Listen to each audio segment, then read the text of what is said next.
혼자 사는 시간이 길어질수록 사람은 점점 조용해집니다. 누군가와 하루에 한마디라도 나누지 못한 날이면 괜히 텔레비전 소리를 조금 더 키워놓기도 하지요. 혹시 그런 날 있으셨나요? 괜히 전화기를 만지작거리다가도 막상 걸 사람은 떠오르지 않는 저녁 말입니다.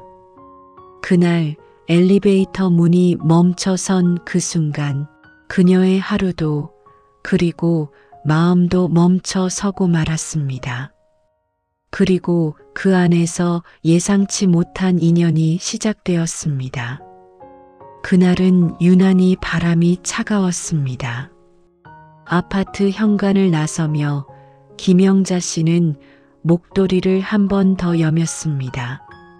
73, 남편을 보내고 혼자가 된 지도 벌써 6년이 지났습니다. 처음엔 혼자가 어색했지만 이제는 적응했다고 스스로를 다독이며 살아가고 있었습니다. 아침마다 화분에 물을 주고 동네 슈퍼에서 두부 한 모를 사고 점심엔 혼자 국을 데워 먹고 저녁엔 조용히 TV를 켜두는 생활. 누가 보면 평온한 일상이라고 하겠지요. 하지만 하루에 사람 목소리를 듣는 시간은 계산해 보면 5분도 채 되지 않았습니다. 그날도 마찬가지였습니다. 병원에서 약을 타오고 집으로 돌아오는 길, 봉투를 꼭 쥔 채 엘리베이터 버튼을 눌렀습니다. 띵! 문이 열렸고 안에는 아무도 없었습니다.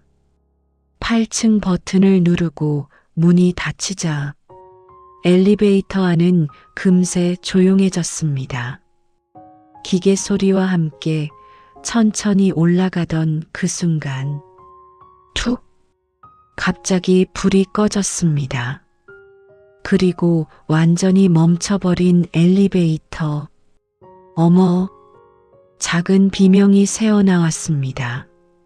사방이 어둡고 기계음도 멎은 채 정적만 흐르고 있었습니다. 심장이 쿵 하고 내려앉았습니다. 이거 왜 이래? 휴대전화 불빛을 켜려다 손이 떨렸습니다. 이상하게도 좁은 공간이 더 좁게 느껴졌습니다. 혼자라는 사실이 그 어둠 속에서 더 크게 다가왔습니다. 비상벨을 눌렀지만 바로 응답이 오지 않았습니다. 몇 분이 흘렀는지 모를 시간이 지나자 괜히 별별 생각이 다 들기 시작했습니다. 여기서 쓰러지면 어떡하지? 아무도 모르면? 목이 메었습니다. 그때였습니다. 엘리베이터 문 바깥에서 누군가의 목소리가 희미하게 들려왔습니다. 안에 누구 계세요? 낮고 차분한 남자 목소리였습니다. 김영자 씨는 순간 울컥하며 대답했습니다. 네, 저 여기 있어요. 걱정 마세요. 관리실에 연락했습니다. 곧 기사님 오신대요. 그 말 한마디에 가슴이 조금 내려앉았습니다. 목소리는 계속 이어졌습니다. 어디 불편하신 데는 없으세요? 아니에요, 괜찮아요. 그냥 좀. 말끝이 흐려졌습니다. 그 남자는 문 너머에서 조용히 말을 이어갔습니다. 무섭죠? 저도 예전에 갇힌 적 있어요. 금방 해결되니까 숨 천천히 쉬세요. 그 말이 이상하게도 따뜻했습니다. 얼굴도 모르는 이웃의 목소리였지만 그 순간만큼은 누군가 바로 옆에 서 있는 느낌이었습니다. 영자 씨는 엘리베이터 벽에 등을 기대며 처음으로 마음이 조금 풀어지는 걸 느꼈습니다. 저 혹시 몇 층 사세요? 괜히 말을 건넸습니다. 문 너머에서 웃음 섞인 대답이 돌아왔습니다. 저 7층이요. 박정호라고 합니다. 이름까지 들으니 이상하게 낯설지 않았습니다. 정전 속 엘리베이터, 그리고 문 하나를 사이에 둔 두 사람. 그날 멈춰선 공간에서 그녀의 외로움도 잠시 멈춰 서고 있었습니다. 잠시 후 멀리서 수리기사 발소리가 들려왔습니다. 하지만 영자 씨는 이 시간이 끝나는 게 조금 아쉽다는 생각을 처음으로 하게 됩니다. 그녀는 그 이유를 아직 정확히 알지 못했습니다. 덜컹하는 소리와 함께 엘리베이터가 아주 천천히 움직이기 시작했습니다. 잠시 후 문이 억지로 벌어지듯 열렸습니다. 환한 복도 불빛이 쏟아져 들어왔습니다. 그 빛 속에 한 남자가 서 있었습니다. 회색 점퍼에 운동화를 신은 머리가 희끗한 70대 초반쯤 되어 보이는 남자였습니다. 괜찮으세요? 그는 먼저 손을 내밀지 않았습니다.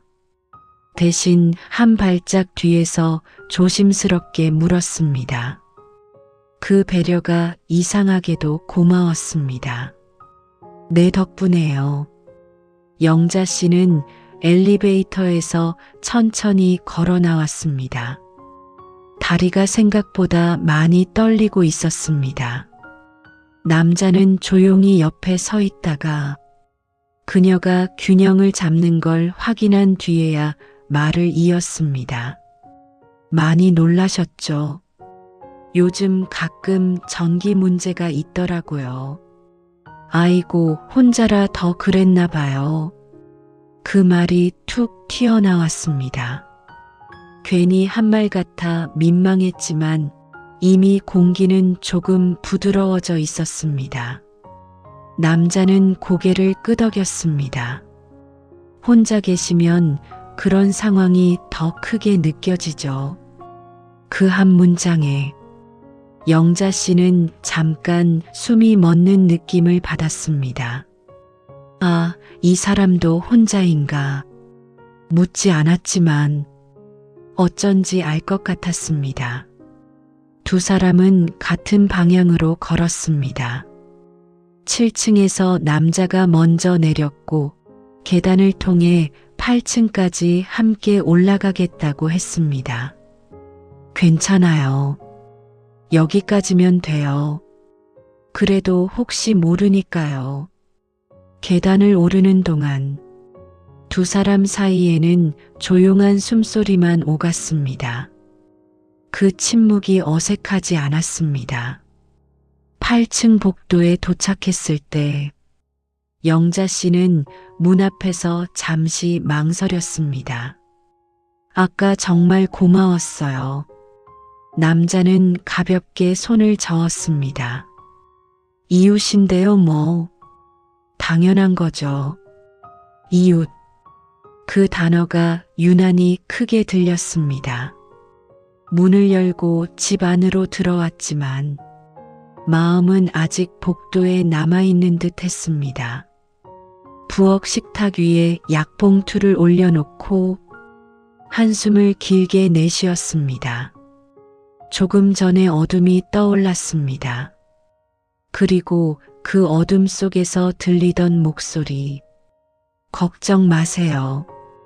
그 한마디가 생각보다 오래 마음에 남아 있었습니다. 그날 저녁 영자 씨는 TV를 켜지 않았습니다. 괜히 복도에서 나는 작은 발소리에도 귀를 기울였습니다.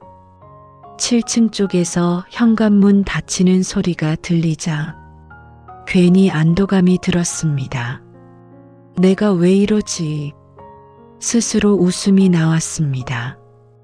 나이 들어 설렐 일도 아니고 그저 도움 한 번 받은 것뿐인데 하지만 마음 한구석에서는 오랫동안 비어있던 자리에 아주 작은 온기가 스며드는 느낌이 들었습니다. 그날 밤 영자 씨는 잠들기 전 생각했습니다. 혹시라도 또 마주치면 따뜻한 커피 한 잔은 대접해야지. 그 생각만으로도 가슴이 조금 덜 허전했습니다. 그러나 다음 날 예상치 못한 일이 다시 두 사람을 마주하게 만듭니다. 이번에는 문 하나 사이가 아니라 더 가까운 거리에서 말입니다. 다음 날 아침이었습니다. 밤새 바람이 거세게 불더니 아파트 복도 창문이 덜컹거리는 소리가 요란했습니다. 영자 씨는 평소보다 일찍 눈을 떴습니다. 이상하게도 마음이 먼저 깨어 있었습니다. 괜히 냉장고 문을 열어보았습니다. 어제 끓여둔 소고기 무국이 아직 반 냄비 남아 있었습니다. 혼자 먹기엔 넉넉한 양이었습니다. 국을 다시 데우며 그녀는 생각했습니다.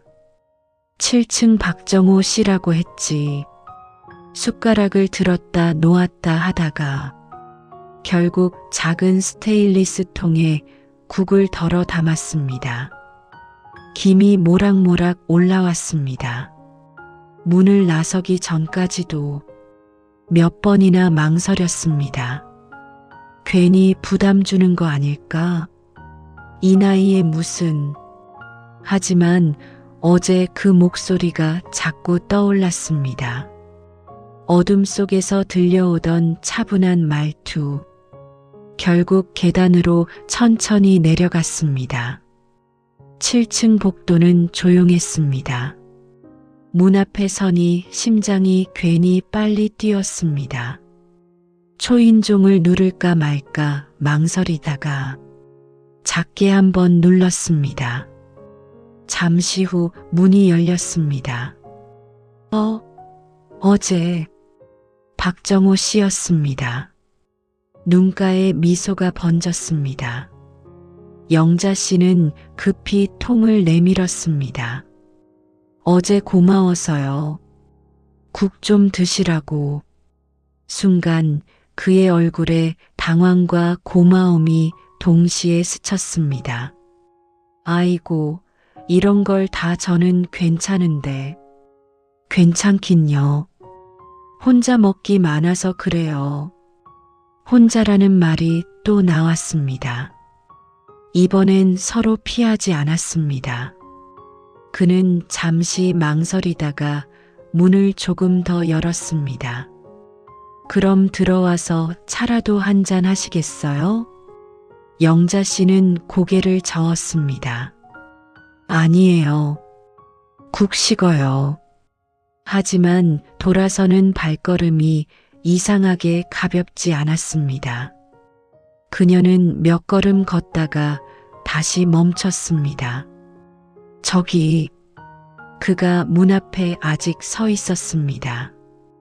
어제 정말 무서웠거든요. 그 말은 자신도 모르게 나온 고백이었습니다. 정호 씨는 잠시 고개를 끄덕였습니다. 저도 그래요. 사실은 누가 안에 있는 줄 알고 일부러 계속 말 걸었습니다. 왜요? 혹시라도 대답이 끊길까 봐요. 그 말에 영자 씨는 가슴이 먹먹해졌습니다. 누군가 자신이 대답을 멈출까 봐 걱정해줬다는 사실. 그건 오랜만에 느끼는 감정이었습니다. 집으로 돌아오는 계단에서 그녀의 눈가가 조금 젖어 있었습니다. 사람은 말입니다. 큰일이 있어서가 아니라 아주 작은 관심 하나에 마음이 풀리기도 합니다. 그날 오후 문자 한 통이 도착했습니다. 낯선 번호였습니다. 국 잘 먹었습니다. 정말 따뜻했습니다. 7층 박정호. 그녀는 한참이나 그 문자를 바라봤습니다. 따뜻했습니다라는 문장이 국 이야기인지 어제의 일이었는지 아니면 그저 인사였는지 알 수 없었습니다. 답장을 쓰려다 지웠습니다. 또 쓰려다 멈췄습니다. 결국 이렇게 보냈습니다. 별거 아니에요. 맛있게 드셨다니 다행이네요. 짧은 답장이었지만 보내고 나니 이상하게 숨이 놓였습니다. 그날 저녁 영자 씨는 처음으로 누군가를 기다리는 마음이 무엇인지 떠올렸습니다. 그리고 동시에 이 감정이 혹시 너무 커질까봐 살짝 겁도 나기 시작했습니다. 기대고 싶은 마음은 늘 조심스러우니까요. 그녀는 아직 모릅니다. 이웃이라는 이름으로 시작된 이 인연이 자신의 오래된 외로움을 어떻게 흔들어 놓을지. 며칠 뒤 비가 내렸습니다. 겨울비라 그런지 더 차갑게 느껴졌습니다. 영자 씨는 병원에 다녀오는 길이었습니다. 우산을 챙겼다고 생각했는데 가방을 열어보니 보이지 않았습니다. 아이고, 또 깜빡했네. 버스 정류장 지붕 아래에서 한참을 서 있었습니다. 빗방울이 바람에 밀려 어깨를 적셨습니다. 그때 익숙한 목소리가 들렸습니다. 우산 없으시죠? 고개를 들자 7층 박정호 씨가 서 있었습니다. 검은 우산을 들고 조금 숨이 찬 얼굴이었습니다. 아니, 어떻게... 아까 병원 앞에서 뵀어요. 가방이 얇아서 혹시나 했죠. 그 말이 참 사소한데도 영자 씨의 마음을 건드렸습니다. 나를 보고 있었다는 사실, 누군가가 자신의 하루를 잠깐이라도 스쳐보았다는 것. 두 사람은 같은 우산 아래 섰습니다. 어깨가 닿을 듯 말 듯한 거리였습니다. 비는 조용히 내렸고 발걸음은 천천히 맞춰졌습니다. 어디 편찮으세요? 정호 씨가 조심스럽게 물었습니다. 영자 씨는 잠시 망설이다가 말했습니다. 큰 병은 아니에요. 혈압이 좀... 그리고 덧붙였습니다. 혼자 살면 병원 가는 게 제일 서러워요. 그 말이 떨어지자 빗소리 사이로 잠시 정적이 흘렀습니다. 정호 씨는 바로 위로하지 않았습니다. 대신 이렇게 말했습니다. 저도 작년에 수술 한 번 했습니다. 영자 씨는 놀라 고개를 들었습니다. 그래요? 별건 아니었는데 퇴원해서 집에 들어오니까 그게 참 조용하더라고요. 그의 목소리는 담담했지만 그 안에 묻어있는 공기가 느껴졌습니다. 밥도 혼자, 약도 혼자 챙기고 괜히 TV를 켜두고 잤습니다. 영자 씨의 걸음이 잠시 멈췄습니다. 그 말이 너무도 자신의 이야기 같아서였습니다. 두 사람은 다시 천천히 걸었습니다. 아파트 입구에 도착했을 때 우산 끝에서 물이 뚝뚝 떨어졌습니다. 오늘은 제가 커피 한 잔 대접해도 될까요? 정호 씨가 조심스럽게 물었습니다. 영자 씨는 처음엔 고개를 저으려 했습니다. 하지만 그 눈빛이 이상하게도 외로워 보였습니다. 저 사람도 기대고 싶은가 보구나. 그럼 잠깐만요. 7층 집 문이 열렸습니다. 집안은 정갈했습니다. 하지만 어딘가 사람이 오래 머물지 않은 공기였습니다. 커피 향이 퍼졌습니다. 작은 식탁에 마주 앉았습니다. 창밖으로 비가 흐르고 방 안은 따뜻했습니다. 어제 국은 정말 오랜만에 집밥 같았습니다. 그의 말에 영자 씨는 웃었습니다. 집밥이라니 그냥 평범한 국이에요. 평범한 게 제일 그립죠. 그 말에 둘은 잠시 말을 잃었습니다. 사람이 그립다는 말은 굳이 입 밖으로 꺼내지 않아도 공기 속에 스며 있었습니다.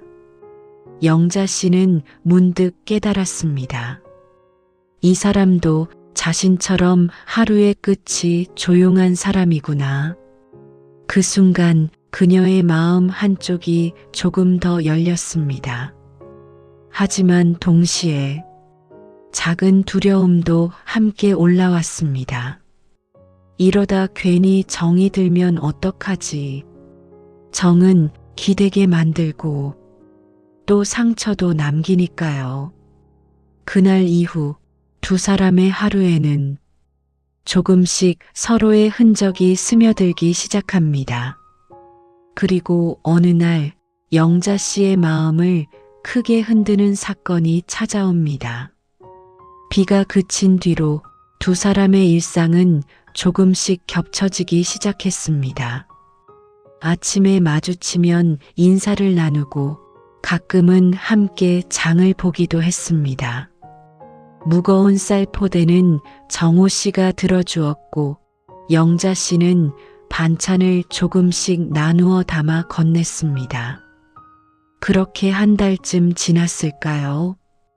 어느 날 저녁 영자 씨는 TV를 보다가 문득 시간을 확인했습니다. 저녁 8시. 이상하게도 복도가 조용했습니다. 평소 같으면 7층 현관문 여닫는 소리가 한 번쯤은 들렸을 시간입니다. 오늘은 어디 나가셨나? 괜히 신경이 쓰였습니다. 휴대전화를 들어 연락처를 열었습니다. 박정호. 이름을 누르기까지 한참이 걸렸습니다. 괜히 번거롭게 하는 건 아닐지, 혹시 부담이 될까봐. 그래도 결국 전화를 걸었습니다. 신호음이 길게 울렸습니다. 뚜루루루. 받지 않았습니다. 한 번 더 걸어볼까 하다가 멈췄습니다.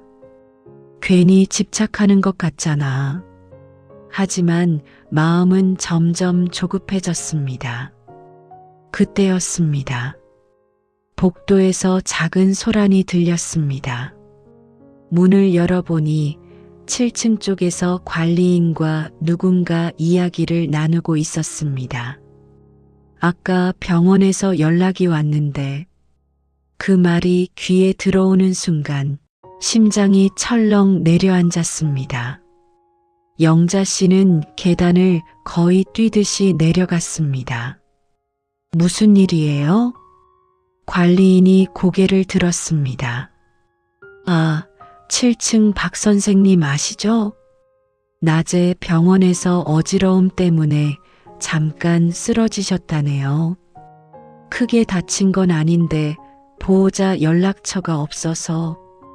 그 말이 끝나기도 전에 영자 씨의 귀가 멍해졌습니다. 보호자. 그 단어가 유난히 크게 들렸습니다. 지금은요? 괜찮으세요? 예, 검사받고 계신다고 합니다. 영자 씨는 손을 꼭 쥐었습니다. 괜히 눈앞이 흐려졌습니다. 그녀는 그제야 깨달았습니다. 자신이 얼마나 그 사람을 의지하고 있었는지. 엘리베이터에서 들은 목소리, 비 오는 날의 우산, 따뜻한 커피 향.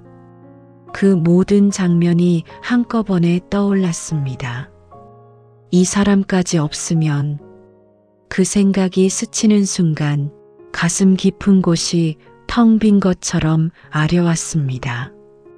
집으로 돌아왔지만 아무것도 손에 잡히지 않았습니다. TV를 켜도 소리가 들리지 않았고 냄비를 올려도 불을 켜는 걸 잊었습니다. 혼자라는 사실이 이렇게 크게 느껴진 건 남편을 떠나보낸 이후 처음이었습니다. 그날 밤 영자 씨는 잠들지 못했습니다. 혹시라도 전화가 올까봐 휴대전화를 손에 쥔 채 누워 있었습니다. 그리고 새벽이 가까워질 무렵 짧은 메시지가 도착했습니다. 걱정 끼쳐 죄송합니다. 검사 끝났습니다. 내일 퇴원합니다. 그 문장을 읽는 순간 눈물이 조용히 흘러내렸습니다. 안도의 눈물이었습니다. 그리고 동시에 나는 왜 이렇게까지 마음이 흔들릴까? 기대고 싶은 어깨를 찾았다고 생각했는데 어느새 그 어깨를 잃을까 두려워하고 있었습니다. 그녀의 마음은 이제 더 이상 예전처럼 고요하지 않았습니다. 그리고 다음 날 두 사람은 이 감정을 처음으로 마주하게 됩니다. 다음 날 오후 영자 씨는 작은 보온통에 죽을 담았습니다. 병원에 간다는 핑계를 대며 나섰지만 사실은 마음이 먼저 움직이고 있었습니다. 병실 문 앞에 서니 괜히 숨이 가빠졌습니다. 내가 뭐라고? 노크를 하자 안에서 익숙한 목소리가 들렸습니다. 들어오세요. 문을 열자 정호 씨가 침대에 앉아 있었습니다. 환자복 차림이었지만 표정은 밝았습니다. 아이고, 왜 여기까지 오셨어요? 죽 좀 드시라고요. 병원 밥 싱겁잖아요. 말은 담담했지만 눈가에는 걱정이 그대로 묻어 있었습니다. 정호 씨는 그 표정을 보고 조용히 웃었습니다. 어제 많이 놀라셨죠? 그 한마디에 영자 씨의 마음이 툭 하고 내려앉았습니다. 놀라긴요, 그냥 연락이 안 돼서 말을 이어가려다 멈췄습니다. 걱정됐다는 말을 왜 이렇게 꺼내기 어려운지 정호 씨가 먼저 입을 열었습니다. 저도요. 뭐가요? 어제 검사 기다리면서 괜히 제일 먼저 생각난 사람이 김 선생님이었습니다. 영자 씨는 눈을 크게 떴습니다. 제가요? 네.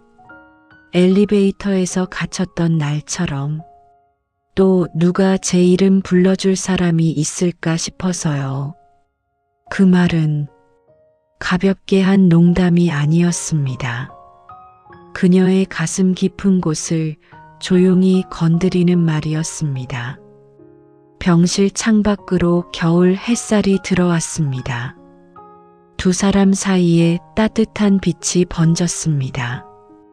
영자 씨는 한참을 말없이 앉아 있다가 조심스럽게 입을 열었습니다. 저 사실은요. 목소리가 조금 떨렸습니다.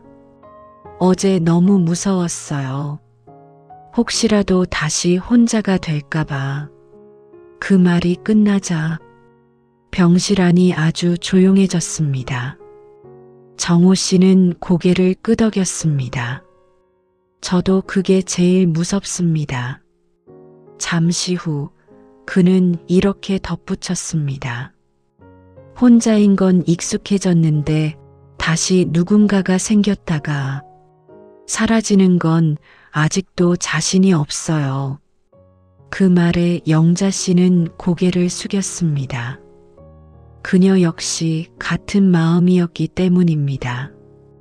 기대고 싶은 어깨가 생기면 그만큼 잃을까봐 두려워집니다. 그래서 사람은 괜히 거리를 두고 괜히 아닌 척을 합니다. 하지만 그날 병실에서 두 사람은 처음으로 그 두려움을 숨기지 않았습니다. 정호 씨가 천천히 말했습니다. 우리 무리하지 맙시다. 무리라니요? 대단한 약속 말고요. 그냥 같은 아파트 사는 이웃으로 가끔 안부 묻고 가끔 밥 나누고 아프면 병원 같이 가주고. 그는 잠시 멈췄다가 덧붙였습니다. 그 정도면 충분하지 않겠습니까? 영자 씨의 눈가가 붉어졌습니다.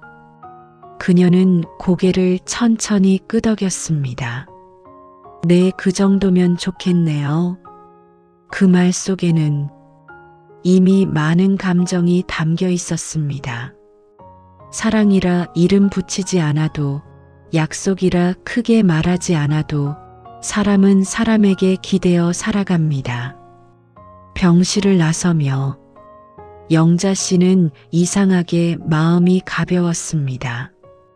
누군가에게 기대고 싶다는 마음을 숨기지 않아도 된다는 것, 그것만으로도 충분했습니다. 하지만 집으로 돌아온 그녀에게 또 하나의 작은 시험이 기다리고 있었습니다. 이번에는 그녀 스스로의 마음과 마주해야 할 순간이었습니다. 정호 씨가 태어난 뒤 두 사람의 일상은 예전처럼 흘러가는 듯 보였습니다. 아침이면 오늘은 춥네요 하고 인사를 나누고, 저녁이면 약은 챙기셨어요? 하고 묻는 사이 특별한 약속도 거창한 말도 없었지만 하루가 조금 덜 길어졌습니다. 그런데 어느 날 저녁 아파트 게시판에 공지문이 붙었습니다. 엘리베이터 전면 교체 공사 예정. 영자 씨는 그 종이를 한참 바라보았습니다. 괜히 가슴이 두근거렸습니다. 처음 만났던 그날, 어둠 속에서 들려오던 목소리, 안에 누구 계세요? 그 장면이 떠올랐습니다.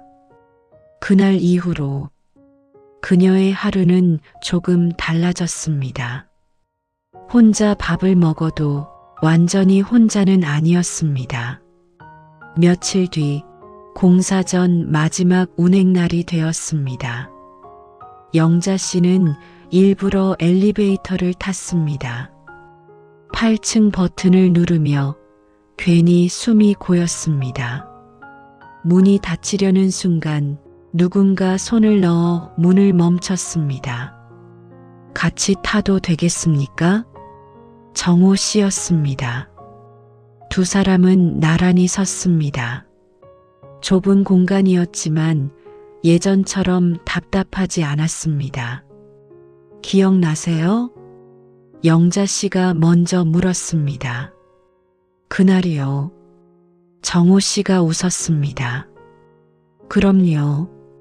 제 인생에서 제일 긴 10분이었으니까요. 저는 제일 무서운 10분이었어요. 잠시 침묵이 흘렀습니다. 그리고 영자 씨가 조용히 말했습니다. 그날 사실은요. 네. 누가 제 이름 불러주길 바랐어요. 그녀는 눈을 내리깔았습니다. 혼자 사니까 혹시라도 무슨 일 생기면 아무도 모를까봐. 목소리가 조금 떨렸습니다. 정호 씨는 한 박자 늦게 대답했습니다. 저도요. 엘리베이터가 5층을 지나고 있었습니다. 그래서 그날 계속 말 걸었습니다. 혹시라도 대답이 끊길까봐. 그 말은 예전에 한 말이었지만 이번에는 더 깊게 들렸습니다. 8층에 도착했습니다. 문이 열렸지만 두 사람은 바로 내리지 않았습니다. 영자 씨는 조용히 말했습니다. 이제 엘리베이터 바뀌면 그날은 없어지겠네요. 정호 씨가 고개를 저었습니다. 아니요. 그날은 안 없어집니다. 왜요? 그날 덕분에 제가 지금 여기 있으니까요. 그 말에 영자 씨의 눈이 촉촉해졌습니다. 그녀는 용기를 냈습니다. 저 앞으로도요. 정호 씨가 바라봤습니다. 가끔은 제 이름 불러주세요. 그 말은 거창한 고백도 큰 약속도 아니었습니다. 하지만 두 사람에게는 충분한 약속이었습니다. 정호 씨는 천천히 고개를 끄덕였습니다. 김영자 씨, 그가 이름을 불렀습니다. 엘리베이터 문이 완전히 열렸습니다. 그녀는 웃으며 내렸습니다. 그 순간 그녀의 마음속 오래된 외로움이 조금은 자리를 내어주고 있었습니다.